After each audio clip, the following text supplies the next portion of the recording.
Hello, my name is Nancy Kuhl. I'm the curator of poetry for the Yale Collection of American Literature at Beinecke. It's my pleasure to welcome you to the 2020 Mark Strand Memorial Reading by translator and scholar Emily Wilson. Thanks for supporting organizing today's event. Thanks for support organizing today's event are due to Michael Morand and Jennifer Castellan at Beinecke, and to my colleagues in the Yale College Directed Studies program, especially Katia Lindskog. And I'm so grateful for and delighted by our own Professor Emily Greenwood's participation in today's event. A member of Yale's Department of Classics faculty, Professor Greenwood will join our guest for discussion after the reading. This annual event was endowed in 2017 by Dr. Jeffrey Ravetch, a member of the Yale College class of 1973. Dr. Ravetch's gift honors his friend and fellow Yale graduate, the celebrated poet and translator Mark Strand. It's been a pleasure to collaborate with Dr. Ravetch in planning this series, and I would like to express the library's gratitude and to extend a special welcome to Dr. Ravetch and his family. I'd also like to offer a special greeting to the family and friends of Mark Strand who are in the audience today. In his poem, No Words Can Describe It, Mark Strand considers our ambivalence in relationship to time. What is it in us, he writes, that lives in the past and longs for the future, or lives in the future and longs for the past? This tension has been very much on my mind in preparing to greet you today. Because if we were all together at the Beinecke this afternoon on the library's mezzanine with thousands of books printed across centuries visible in the central stacked tower, and with manuscripts, letters, photos, and other collection materials on view in vitrines in every direction, perhaps it would be obvious to all of you that, as we often say at the library, at the Beinecke, we are involved in the work of engaging the past in the present for the future. Though we're not able to meet in person today, that important work is ongoing, and it necessarily includes the library's commitment to voices and stories that document and fight against systems of oppression of all kinds. Our guest, Professor Emily Wilson, is likewise engaged in this work. When she was named a MacArthur Genius Grant recipient last year, the citation praised Wilson for revealing connections between the social, political, and ethical issues explored in classical texts and those our current era faces. The citation noted that as the first woman translator of Homer's Odyssey into English, Wilson has helped call our attention to the complex representation of female agency within the epic poem and to the dangers of importing misogynistic modern concepts into the text. Furthermore, Wilson's Odyssey invites us to consider the ways that prior translations have smoothed over harsh social realities, such as the existence of slavery in archaic Greece. Critics have called Wilson's Odyssey a cultural landmark, and they have also celebrated the beauty and lyricism of its language, calling it crisp and musical and rich with striking imagery. Emily Wilson has, in other words, given us a stunning new reading that opens this important work in new directions and expands our understanding of its cultural relevance. Professor Wilson, who earned her PhD at Yale, is chair of the program in comparative literature and literary theory at the University of Pennsylvania. She is the author of numerous scholarly texts, including The Greatest Empire, A Life of Seneca. In addition to her translation of the Odyssey, she has published translations of many Greek texts, including works by Seneca and Euripides, and we're so fortunate that today she will be reading to us from new work in progress, including her translation of the Iliad. She's been a fellow of the American Academy of Rome, and earlier this year, she was awarded a Guggenheim Fellowship. I'm delighted to introduce Emily Wilson. Thank you so much for that lovely introduction and for this lovely invitation. I'm very happy to be virtually back at Yale, which, as Nancy said, is where I do my PhD. It's a great honor to be speaking to Professor Greenwood after my reading. It's also a great honor to be giving this reading in honor of Mark Strand, whom I met several times in Rome while I was doing my year there.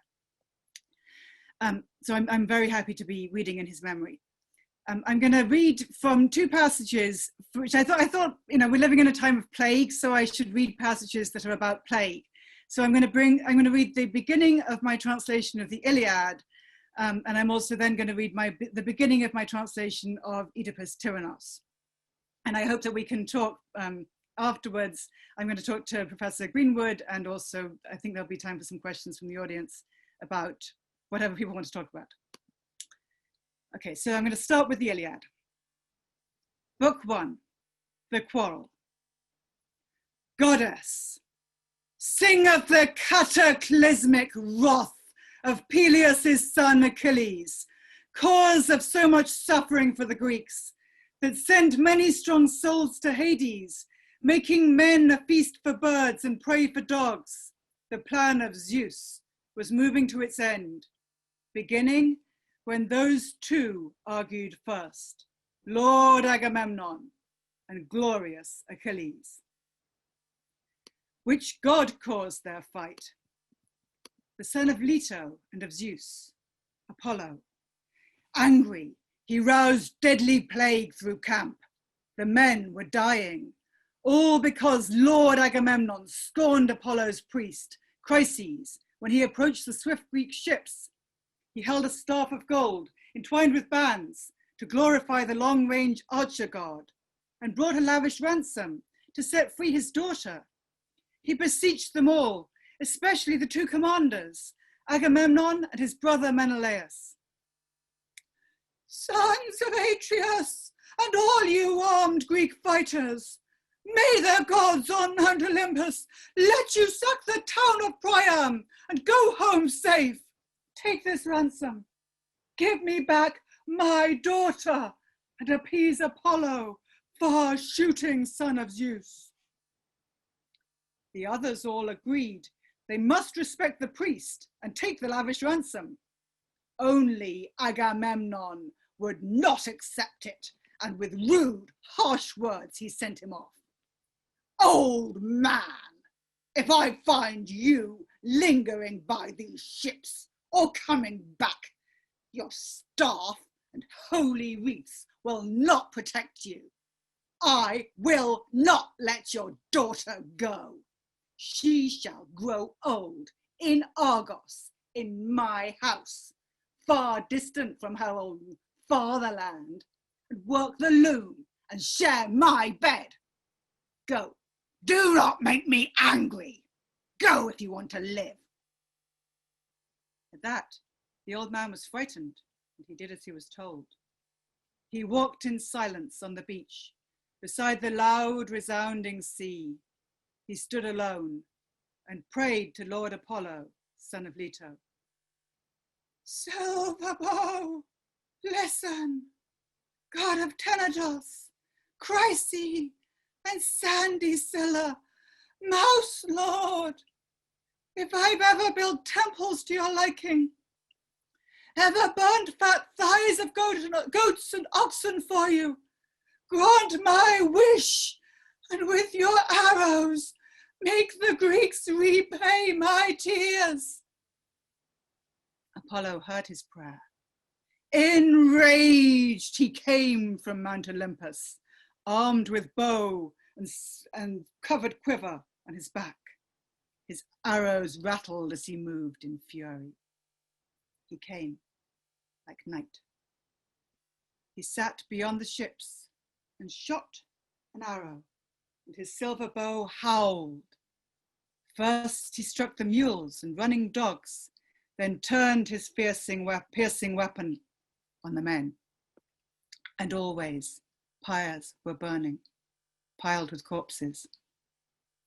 The arrows of the god flew through the camp for 9 days. On the 10th, Achilles called a meeting. White-armed Hera prompted him. She saw the Greeks were dying, and it touched her. When they were all assembled, swift Achilles stood up and spoke.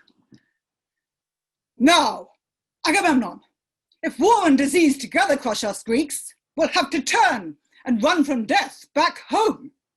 We have to ask a prophet or a priest or somebody who knows the ways of dreams, for certainly dreams come to us from Zeus, to tell us why Apollo is enraged. Perhaps he's angry at a broken vow or lack of lavish offerings to him.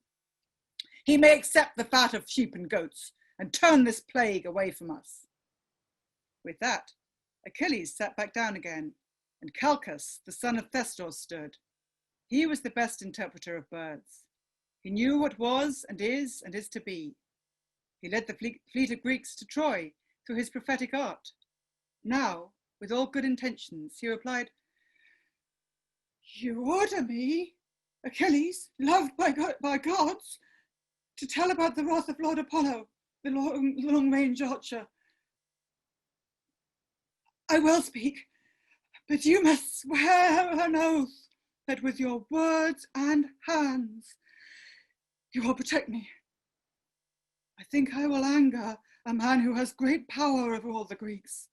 They yield to him. A chief is stronger when he is angry with a weaker man. He may bite back and swallow down his feelings of bitterness for that first day, but surely he'll hold his rage stored up inside his body until he has the chance to act it out. So you must tell me if you will protect me. Swiftful Achilles said, you need not worry. Say what you know about the will of gods. For by Apollo, whom you pray to, Calchas, when you reveal the signs of gods to us, no one will lay a heavy hand on you beside the hollow ships, not while I live and see the light. No Greek, not even if you point to Agamemnon, he who claims to be by far the best of the Achaeans. The seer took courage and replied, the god blames us, not for a vow or hecatomb, but for the priest whom Agamemnon scorned, whose daughter he would not give back for ransom. That's why the archer god is hurting us, and he will keep on doing so. He will not drive off this plague till Agamemnon gives the quick-eyed girl back to his loving father without a ransom or reward and takes the hecatomb to Chryse. Then we may appease the god. He sat, and then the warrior, powerful Agamemnon, stood up, bitter, his black heart filled with rage, his eyes like fire. He scowled at Calchas. Prophet of disaster! Your words have never helped me. You are always foretelling doom. You've never said or done a single good thing. Now your portentous blather says that the archer laid this pain on us because I did not want to take the ransom. I want the girl Chryseis in my home. I like her more than my own Clytemnestra, my wife.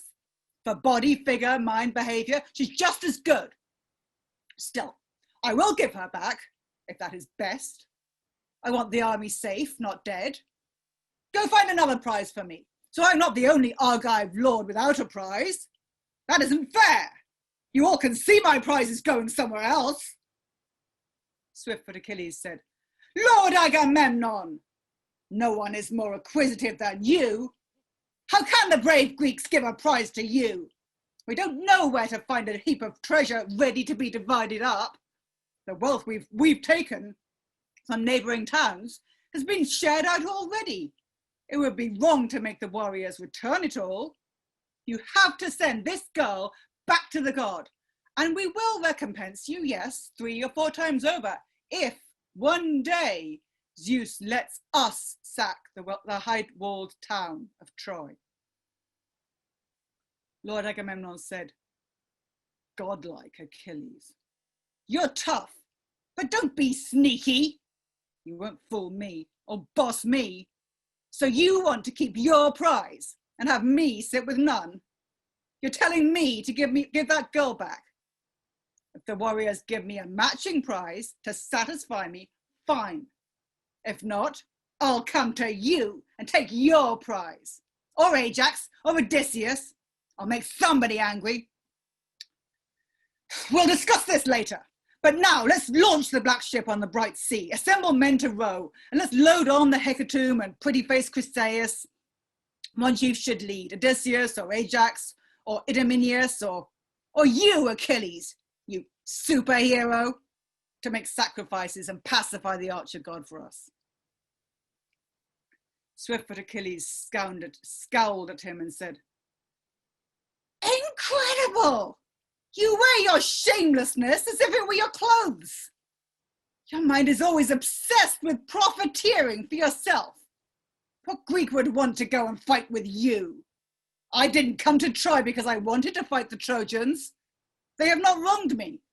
They never poached my cows or horses, never ruined my harvest on the fertile fields that feed the men of fear.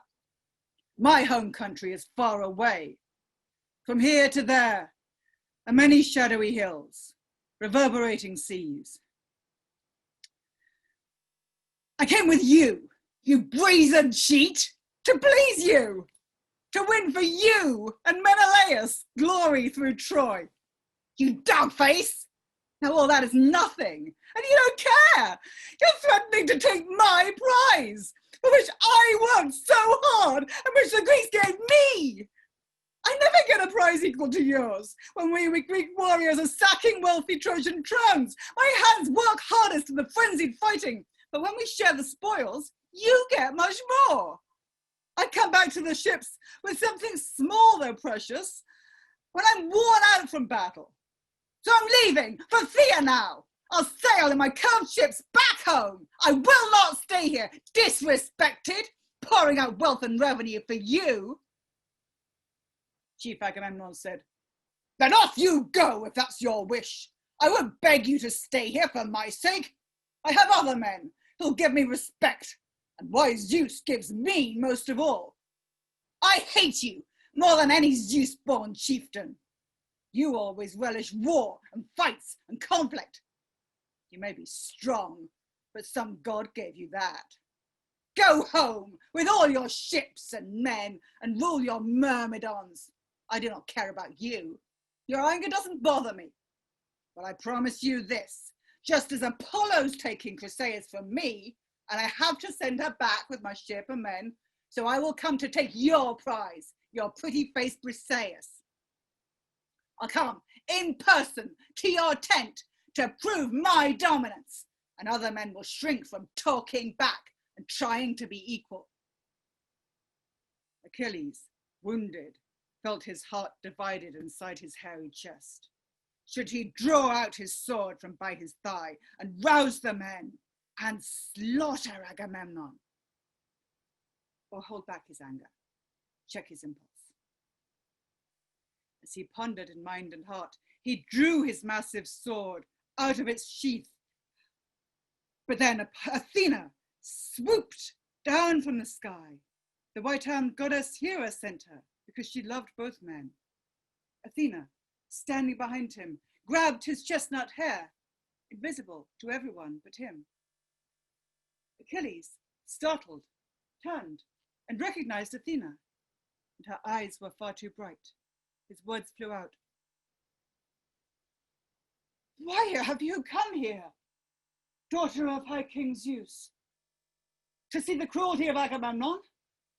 I can tell you this, soon he'll be killed for all his arrogance.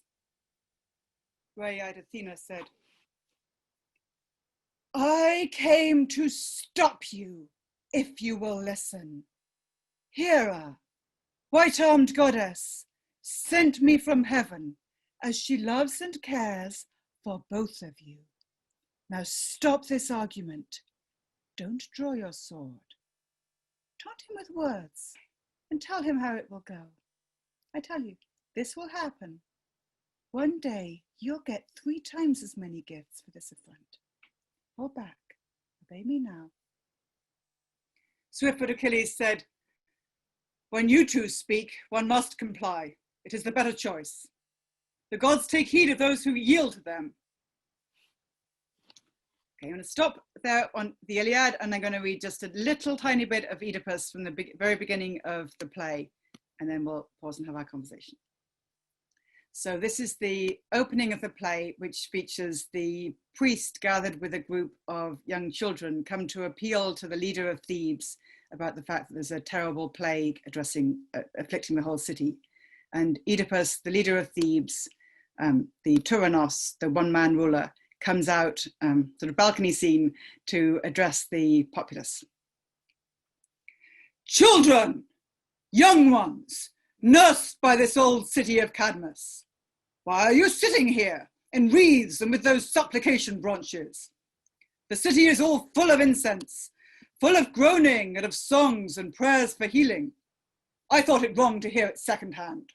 Children, I came myself. I am the man well known to everyone, named Oedipus. Priest, as an elder, you should be the one to speak for all. What is your state of mind? Are you afraid of something? Wanting something? Indeed, I'd like to help with everything. I would be cruel if I didn't pity the desperate way that you're sitting there. Lord of my country, this is the priest. Lord of my country, Oedipus, you see us, gathered here at your altars. Some so young and weak they cannot fly yet, others heavy with age. I am a priest of Zeus. These children are special acolytes. The other people crowd in the marketplaces, wearing wreaths beside Athena's double shrine and by the Isthmus, the oracle of Ash. See for yourself. The city reels. Its head is sunk beneath the deep and bloody waves. The land is weakening. The seeds in pods decay. The land is dying, and the cattle die in the fields. The laboring of women is birthless birth. The god who carries fire, most cruel plague, is driving through the city and emptying our houses, while black Hades grows rich with cries of grief and lamentation. I've come here with these children to your hearth, not thinking you the equal of the gods, but as the first of men, in life events and dealings with divinities. You came to Thebes, the town of Cadmus, and released us from paying the relentless poet's tribute. Though you knew nothing special, nothing extra, we hadn't told you anything. Some god helped you lift up our lives. This we believe. Now, Oedipus, most powerful of rulers, we all are begging you to help us somehow. Maybe you know some way to save us. Maybe you heard some god's voice, or some person told you. I see that people with experience manage to bring their plans to life most often. So come, lift up our city. You're the best of mortals. Come, be on your guard. The city calls you its savior now, because you were so helpful in the past. We would not want your rule to be remembered as the time we stood up straight, but then fell down again. Lift up this city and make sure it's stable. Your bird of destiny brought us good luck. Be the same now. You hold the power now. If you would go on ruling, it is better to govern in a populated city than emptiness. A citadel or ship is nothing if no people live inside it. Oedipus. Poor children. I already know all this. Why you have come and what you want. I know that all of you are sick with plague, diseased, but no one's sickness equals mine. You each are only suffering for your own pain, for your own self, and no one else. My being grieves for the city, me, and you together. You did not wake me. I was not asleep. I have been crying late into the night. My mind has traveled many different paths. I looked intently, and I found there was only one cure. I did it. I have sent Creon, Menoetius' son, the brother of my own wife, to Delphi, to the home of Phoebus, to find out what I can do to say to save the city. It's late. The measurement of day against the time makes me concerned how he's getting on. He has been absent longer than he should. When he arrives, shame on me if I fail to do it all, just as the god reveals. Your words are timely. Just this very minute, these children pointed Creon out to me. Oedipus. Apollo! Lord, I hope his bright expression implies that he is bringing us salvation. It seems his news is promising. Why else would he be wreathed so lavishly with laurel? We'll soon find out. He's now in hearing range. My lord, my brother, Creon, what's the word you bring us from our journey to the god? Good news. I mean, if everything goes right, all this disaster will turn out just fine. Explain yourself. What you have said so far makes me feel neither confident nor scared. If you want all these bystanders to hear, I can speak now, or we can go inside. Speak out to everyone. I feel more pain for them than for myself and my own life. Then I will tell you what I heard. The god Apollo clearly says we must expel pollution that is nurtured in this land, not feed it till it turns incurable. What means of cleansing? What way out is there? To impose exile or pay death for death. The land is feverish with a storm of blood. Whose blood? What death? What does he mean by this? My lord, before you came here to the city, the ruler of the country was named Laius. I know, I heard about him, never saw him. The god gives clear instructions. We must punish the self-same man whose hands killed our dead king. Are they in Theban territory? Where can evidence be found of this old crime? Here in this land, he says, the sort is caught, and what is unexamined slips away. Was Laius killed at home or in the country? Was it in Thebes or in some other land? They say he went to seek an oracle and left, but never came back home again. Was there no fellow traveler, no witness or messenger with useful information? All died but one. He ran away in fear and could say just one thing of what he saw. What kind of thing? One clue can be revealing if we can grasp the slender start of hope. He said that with a multitude of hands the robbers killed him, more than one attacker. How could he be so bold? Unless there was conspiracy in Thebes and he was bribed. It seemed that way, but after Laius died, we had no one to help us in our troubles. Power had fallen. What impediment prevented you from finding out the reason? The enigmatic Sphinx made us abandon puzzles and look at what was at our feet. I will begin again, shed fresh light. Apollo is quite right, and so are you, to work so hard to help the murdered man. And you will see me also fight for justice, avenging both this country and the god. I will myself, for my own self, dispel pollution, not for distant relatives, because whoever killed him might kill me with that same swift, avenging hand. So when I help the dead, I benefit myself. Now hurry, children, get up from these steps, pick up your supplication wreaths, and someone must gather all the Theban people. Tell them that I will do it, for if the god is with us, we will have good luck or fall. Children, we can get up, because this man has made the proclamation that we came for. Apollo sent the oracle. May he arrive to save us and to end the plague. Okay, I'm going to end the reading right there. And I hope that the plague also ends soon, but we'll see about that. Anyway. Thank you so much. I'm still a bit transfixed. I'm having to compose myself so I can ask questions. Professor Wilson, thank you very much for those readings. I'm excited to talk about them and I have lots of questions to ask. But I wanted to start by saying just a very heartfelt thank you. As a scholar who works in classical translation studies and reception studies, your work in this field has made such a difference to teaching. You've turned up the intellectual dial in classical translation studies. And I feel on a very regular basis, your insistence of translation as a crucial zone in which we work out conversations between the literatures of Greece and Rome and the questions that we ask of them in the present and how we ask them. So I wanted to start by saying thank you. That's so nice of you to say. I admire your work so much too, and it's a great honor to talk to you. Thank you. I'm touched that you said that. Thank you. So my first question is about the language of invective in the quarrel between Agamemnon and Achilles. And maybe I'm thinking about this question a little differently, having heard your delivery, which really brings across the force of the quarrel.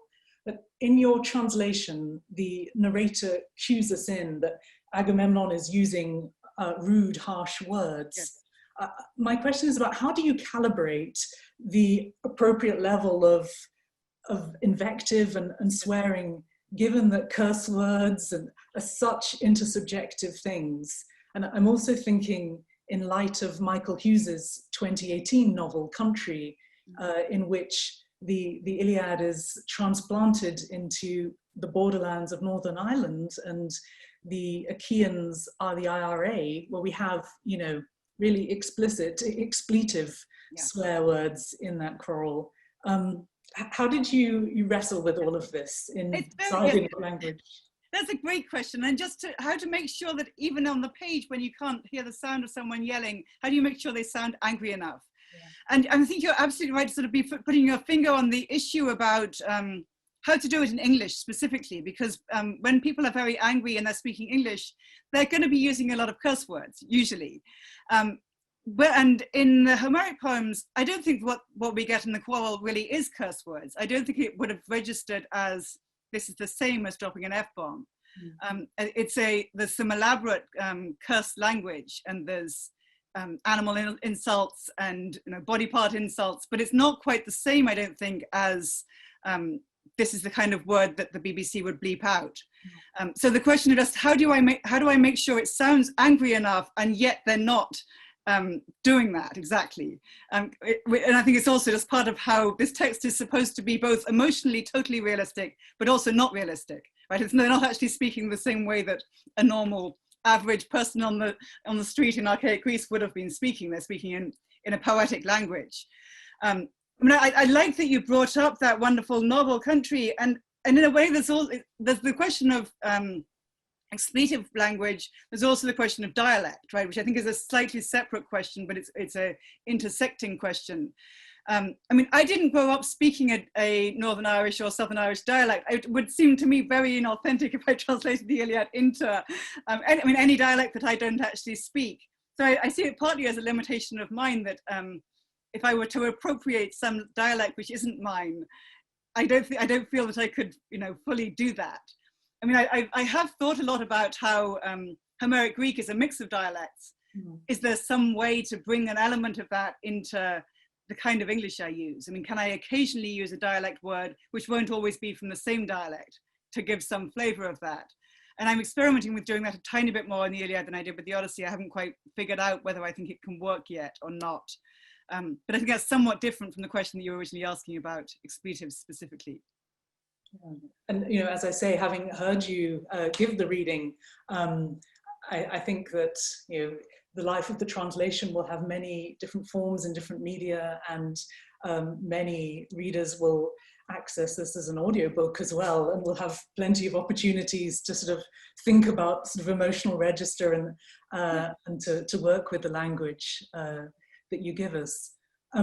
So my next question is another sort of example about language choice in the choral, and that's your use of the word superhero. Yes. To my knowledge, I don't think that any existing English translation of the Iliad has deployed the noun superhero. And it is just so felicitous. It's as though the history of Homer in English has been waiting for this moment for this word to be deployed. So, having seen you do the reading, I don't know if you ever watched a Scottish comedy called Still Game, which is set. I haven't seen that, no. But when there's someone who thinks they're all that, the response is to go like this at them. So when you have your word, one chief should lead Odysseus or Ajax or Idomeneus, or you Achilles, you superhero. I'm going to do that next time. Yes, that's great. Thank you for that. Yes, totally going to steal that. Thank you. Yes. Do you know? Do you get a hum or a buzz when you sort of alight on, not just the sort of grace and flow and ease of language, but where you think that really is le mot juste in the course of I do, but what quite often happens is that I think, oh, this is really the mot juste, and then I come back to it a week later, or I read it out loud, and I think, oh, I went too far with that, and I have to get rid of it. So I think sometimes I think, yes, that really does work. Even after a few weeks of meditating on it, I think I can get away with it. But sometimes I think the formulations that I'm most pleased with, I think, no, I went too far. And I'm still meditating on superhero. I'm still not 100% sure if I feel like I can really pull it off. But I love it though. I love the way it sort of taps into the way that we have these sort of expectations about what Homeric warriors actually are, and the way that these characters are sort of ironizing and questioning particular tropes, which are actually somewhat different from the American superhero tropes. I feel like it might sort of make visible a gap rather than closing a gap. to use a word which might be surprising in that way. Yeah. No, but I think it's, Alice Oswald's idea of the atmosphere of the Iliad. When I came across that word superhero, I thought this is a word that condenses the whole atmosphere of the quarrel and the gradations of envy and status envy. So that's great. Different kinds of defensiveness, yes. I'm going to come back to the Iliad and your translations of Homer, but I want to ask about your translation of the opening scene of Oedipus Tyrannos. Specifically, these lines, which you read for us, where Odysseus talks to the assembled citizens of Thebes. I know that all of you are sick with plague, diseased, but no one's sickness equals mine. A few days ago on Twitter, you just posted that, let it speak for itself. There's something, I think, really deft going on there, that in Greek the phrase is ex issou, so no one is sick on an equal footing or an equal measure with me. So your phrase, no one's sickness equals mine, gets that, but it has that sort of slight boasting, vaunting tone that we're familiar with our current president. And I wanted to ask you about how different political contexts affect your work as a translator, particularly when you're dealing with scenes of politics in the works under translation. Yes, I mean, I think it's always, it's impossible not to, it's impossible not to be obsessed with politics in general at the moment, I think, for anyone. I mean, it's impossible not to be obsessively reading the news, I think, for anyone. And that's, of course, everything you read is going to affect everything you write, and everything else you read is affected by what you're reading in the newspaper. At least I find it is for me. And it's not that I think I can make sort of easy equations between any of this. I mean, both the passages I read are about a medical crisis, which is also a leadership crisis, right? I mean, both the Oedipus and the Iliad are about, so who exactly is in charge here, and is the model of egotistical, autocratic male leadership, is there something problematic about the way that the people are looking for these guys who are thinking about only themselves to solve this problem? That obviously resonates with our time in the United States and also in the UK as well. But it's not like I think Oedipus is exactly the same as the current president of the United States. Of course he's not. Of course there's many things about the situation in mythical Thebes that are very, very different from the situation in the current United States. But I think in some ways it can help you just be clearer about what the political questions and the metaphorical questions might be about a text if you're coming to it with particular questions that are shaped by the current moment. And it's not that the answers will be the same, but it might be that there are things that are more visible.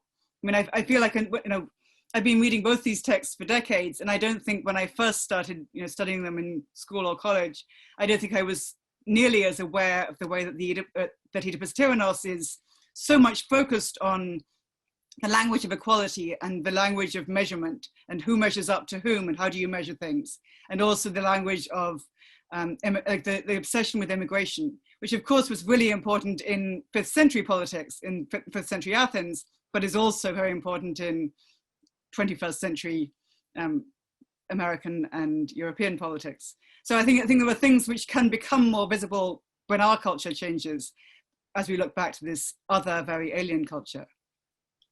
Great, yeah, I like that. And I think in the language of your translation of the play, there are all these subtle shadings of the language which alert us to the debates in process without pinning them crudely to particular correspondences in the present. Yeah. I had another question along these lines. As you know very well, in Greek, the ancient Greek noun chrysis is political voting, it's judicial verdicts in the law courts, it's aesthetic judgment, it's what the Athenian theatre audience are doing in the theatre when they're watching Sophocles' play when it's first staged.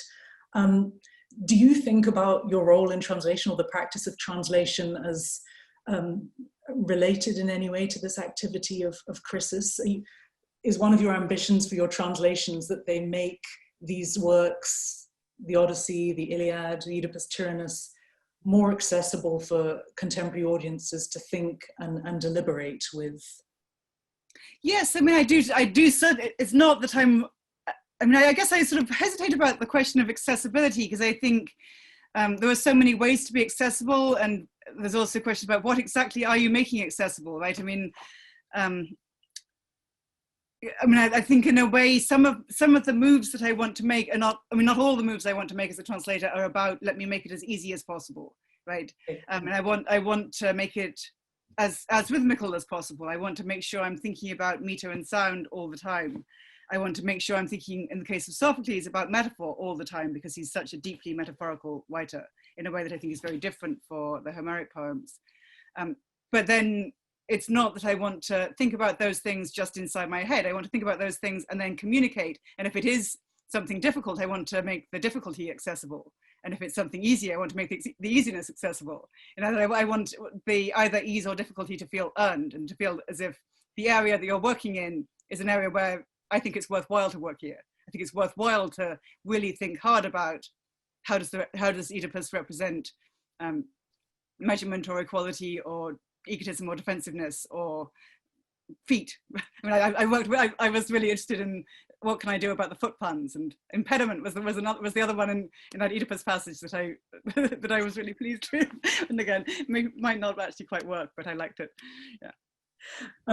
Okay, so a good example then of what you've just said, of how you also see translation as a way of worrying received traditions or ideas of these texts, and in resisting facile over easy accessibility. Yeah. It's something that you wrote about in 2018 in the New York Review of Books, and I'm just going to read a couple of sentences. This is from your article, The Pleasures of Translation, where you have this really nice trenchant comment where you write, "The euphemisms and simplifications that emerge when translators cater too willingly to cultural prejudices about the aesthetics of the original in the service of what I believe to be false models of respect or empathy for Homer." So it's that bit, false models of respect or empathy for Homer, that really grabs me.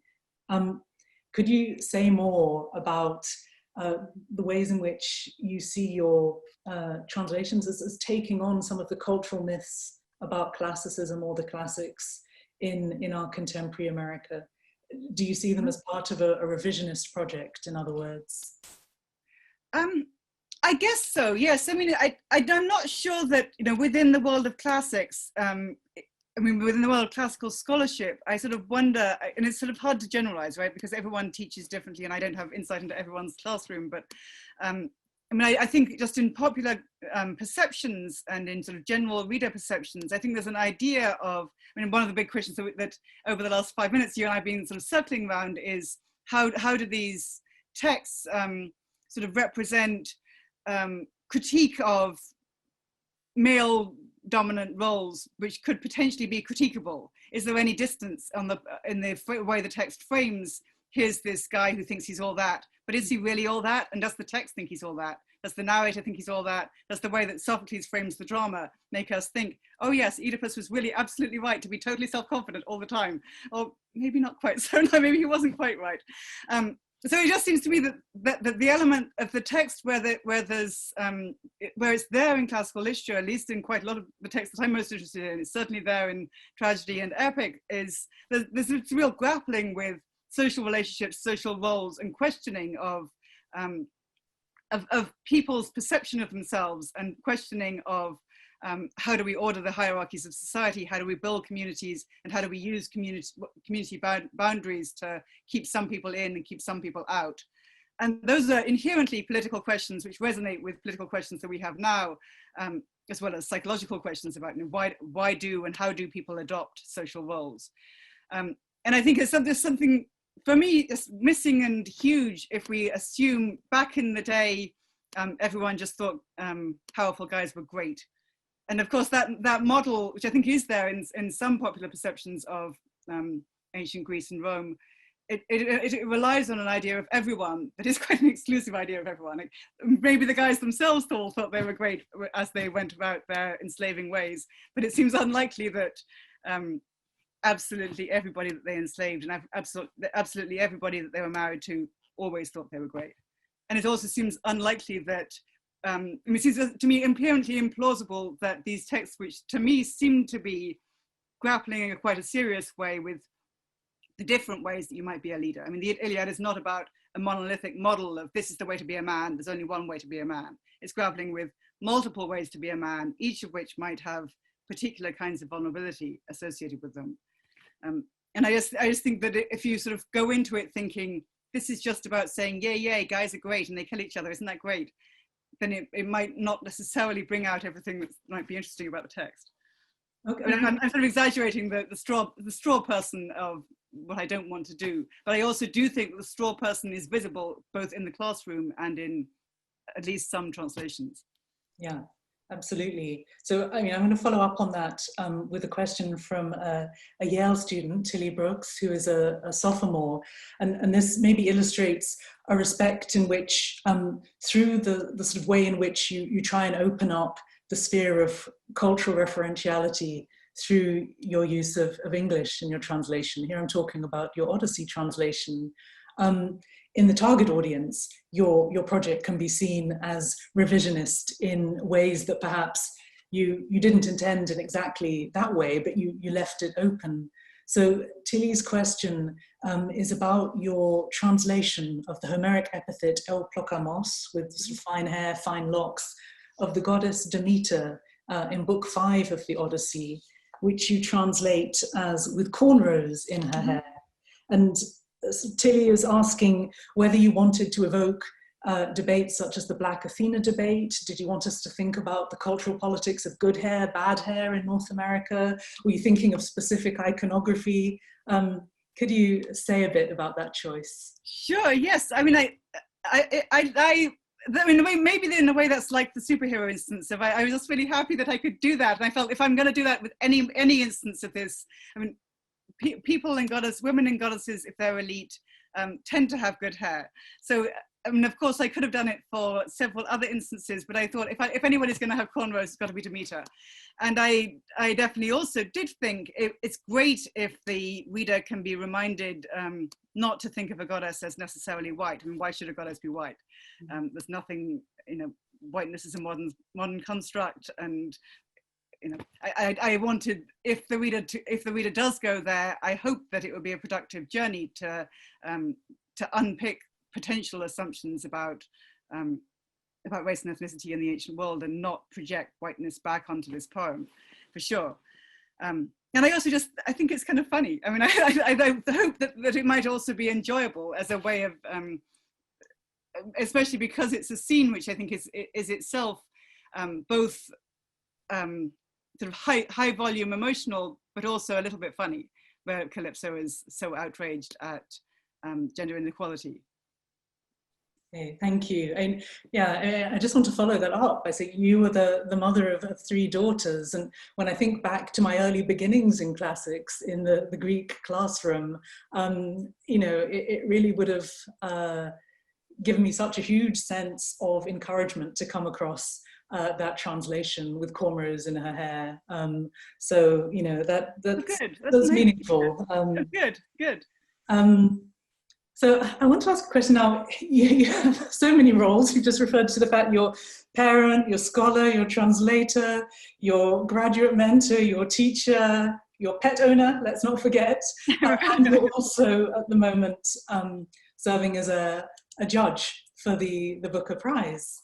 I wanted to ask you about the feedback loop from all this immersion in very contemporary literature. I mean, I know that you're already very attuned and alert to currents in contemporary literature before this, but have you found that this is directly feeding back into your work on translation? And to flip the question, do you find that your experience and expertise as a translator is enabling you to bring certain questions to the works you've been reading? That's a very interesting question. I mean, I'd say directly, absolutely not. No, I don't think there's anything direct about it whatsoever. I mean, I read novels anyway. And I mean, also the fact that I'm trying to create translations which feel very, very much like verse. I don't want to write exactly like any of the prose novelists that I'm reading for the Booker Prize. But certainly the process, both the process of focusing on crisis, focusing on what are the criteria that make a narrative feel utterly compelling, what makes me feel interested in this character, what makes me believe in the voice of this character. That question, I think, is actually really useful to be thinking about when creating translations of multi-voice texts like dramas and epics. And I feel like just on some somewhat distance level, I feel like I can learn things. I can't necessarily sort of borrow exactly what that person did, but I can learn something about how does the narrative grab me, and how does a sentence work, and why is this sentence really working and this sentence really isn't working. And then also just seeing the variety of different worlds that can be evoked by words. And I think that also in itself is exciting about, you can take, I can try to take the reader to the ancient world, and contemporary novelists can take me to all these other worlds, most of which aren't ancient, but they go all over the world. Okay. Yeah. I want to pose another question from a student. This is from a current student in directed studies. And the question is about which do you prefer more, your work as a teacher or as a translator? That's a tough which of your children do you like more question. I don't know. Whichever. I love both, and I wouldn't want to just do one and not the other. I mean, I think I would be hungry for the other if I didn't do one of them. I mean, I also feel that being a teacher is super important for my work as a translator. I think if I didn't regularly talk to undergraduates, who are at least a huge chunk of the ideal readership for my translations, I think it would be different. I mean, I think that actually does make a difference if you're sort of regularly interacting with, not just interacting with 18-year-olds, but also seeing how do they read, how do they discuss these texts, and seeing how they respond to texts in different translations, not by me, and just sort of trying to figure out how can I make sure that I'm creating a translation which I hope will generate, for lots of other teachers and professors, the most productive classroom conversation that I would hope them to have. So I don't see them as totally separate. I mean, of course they are somewhat separate. I don't do them at the exact same time, but there's a continuum. Mm-hmm. Okay, yeah, I understand that cross-fertilization. Yeah. My next question comes from the sort of enhanced curiosity that we all have for each other's workspaces during the sort of present public health crisis. I was thinking back to a 1999 Paris Review interview with Robert Fagles, where Fagles is asked how he works and the physical setting for his translations and what's on his desk. And I'll read very briefly what he said in that interview. He said, "The work itself, the easiest thing to say is here, on one side, I'd have the Homeric texts and commentaries and lexicons, and on the other, as much as I could manage of English and American poetry, in my head or in an open book, say Derek Walcott's Somerse." So what works do you have around you when you're translating? What does your desk look like? Yes, I have a huge IKEA desk at home, but right now I'm not at home. And I have the book itself. I usually have a notebook because I like doing a first draft or first notes by hand. And then I have a lot of lexicons and commentaries on whatever the work itself is. And I usually sort of do quite a lot of just reading through multiple commentaries on the passage, then rereading the passage, then rereading it again, then trying to plot out what I want to do by hand, and then I do a version on my laptop after that. I don't have Walcott open on at the same time, because I actually think for me that would be confusing. I mean, I want to, as we talked about a minute ago, I want to have a sense of there's all this other work in English that's there in somewhere or other in my head, but it's not on my desk at the same time as doing translations of Homer. And are you getting up and pacing around as you're reading your lines aloud? I sometimes get up and pace. Sometimes I just go like this, hunch for 5 hours, but mostly I try to make myself get up and pace. Yeah. So I have a question. I'm going to read some lines from your introductory essay to your Odyssey translation, where you describe Odysseus for us in more heterogeneous guises than I've ever seen collected in any one passage. So you say, Odysseus is a migrant, but he's also a political and military leader, a strategist, a poet, a loving husband and father, an adulterer, a homeless person, an athlete, a disabled cripple, a soldier with a traumatic past, a pirate, a thief and liar, a fugitive, a colonial invader, a homeowner, a sailor, a construction worker, a mass murderer, and a war hero. Who is your Achilles?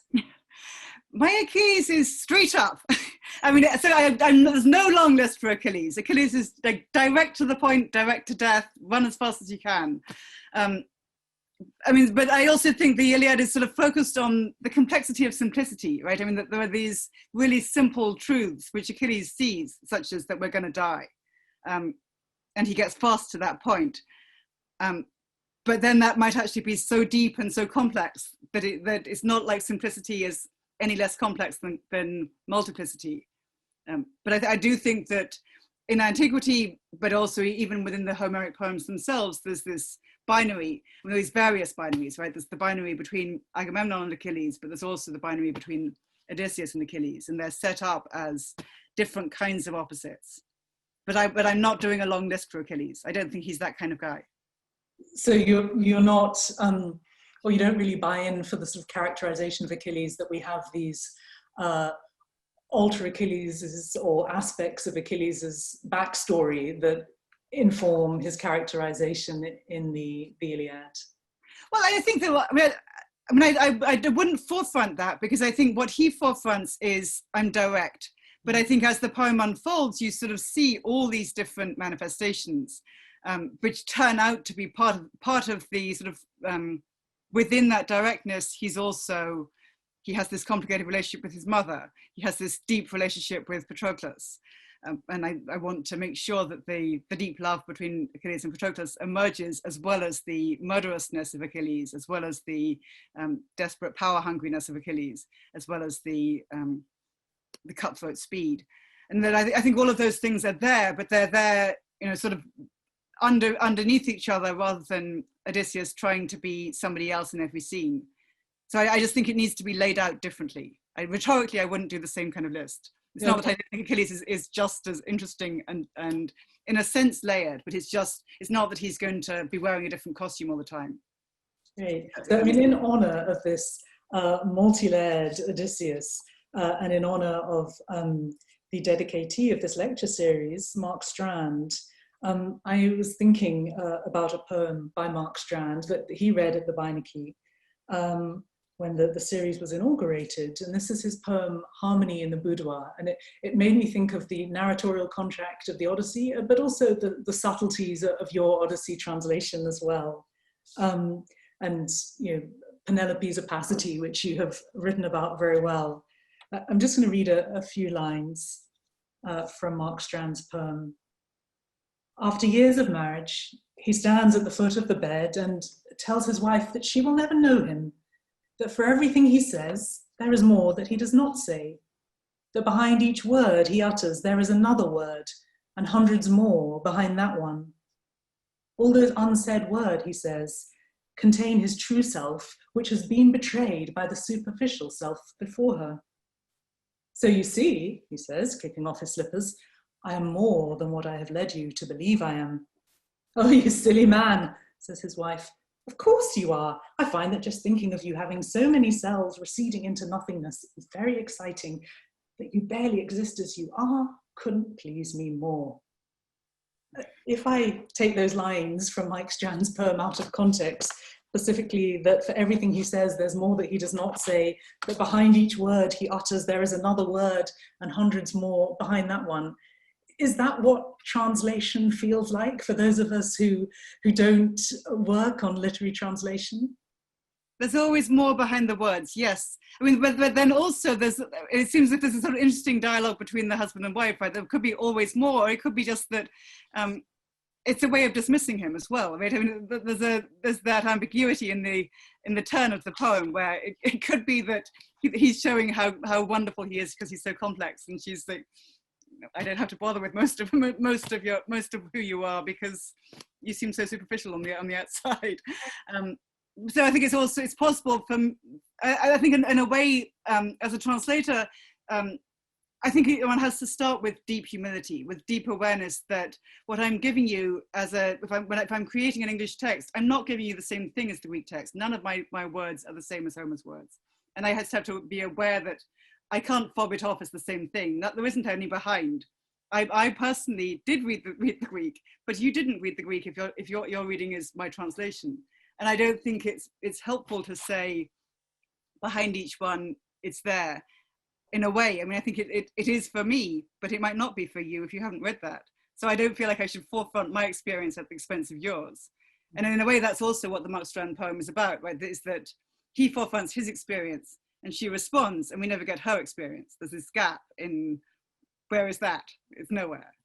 So I don't know. No, I'm definitely twisting the poem out of context. But, Yeah. you know, another way in which I was thinking about it in terms of translation is with a very sort of successful, respected translation that comes on the scene, like your translation of Homer's Odyssey.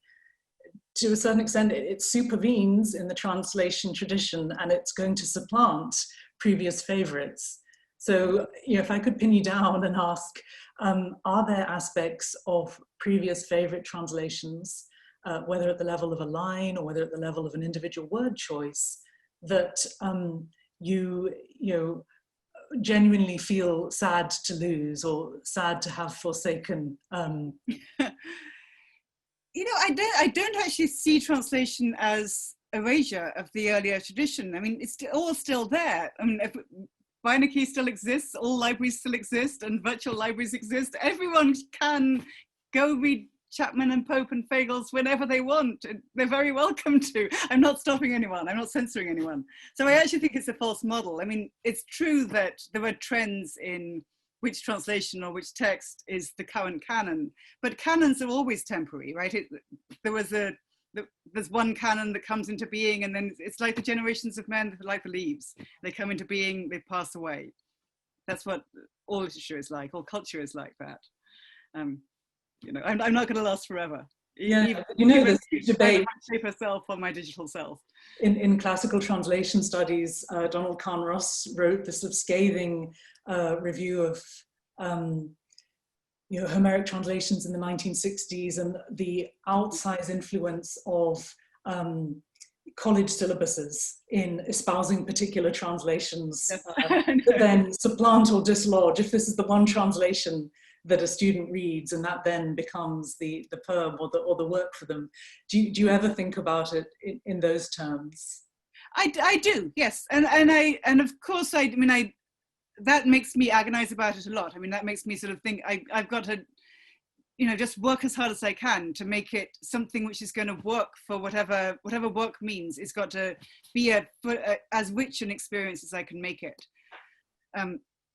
But it's not like I can, you know, write a translation that's for all time. I mean, I do think there's an awful lot of merit in several translations. It's not that I think mine is the only one that has any merit. I certainly don't think that. I mean, I still have lots of fondness for, you know, especially the older ones. I mean, I really love the Chapman translations. I really love the Pope translations, which are in a sense not really translations by modern standards, but I think they're great as poetry.